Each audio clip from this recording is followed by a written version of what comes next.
বনি ইসরায়েলের এক সিরিয়াল কিলার ছিল। সহিহ বুখারীতে এসেছে, সে এত হত্যা করেছে, হত্যা করতে করতে করতে 99 জন মানুষকে সে সিরিয়ালি মার্ডার করে ফেলেছে। কয়জনকে? আপনি মারছেন কয়জন রে? আমি মারছি কয়জন রে? সে 99 জনকে মারছে। কয়জনকে?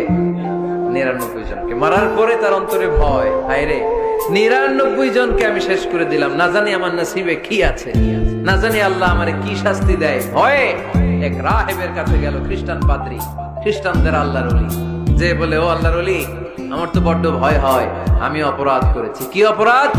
আমি 99 জনকে হত্যা করেছি। রাহেব বলে, 99 জনকে হত্যা করছো? সর্বনাশ, তোর কপালে তো ক্ষমা নাই। সিরিয়াল কিলার কয়, আমার কপালে যদি ক্ষমা না থাকে তোরে বাঁচায় রেখে লাভ কি?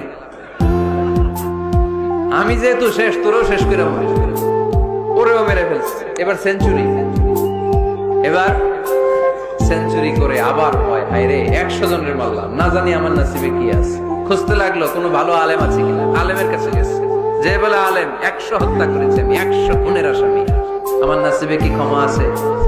আলেম বলে, তুমি কি গুনাহ করছো মিয়া?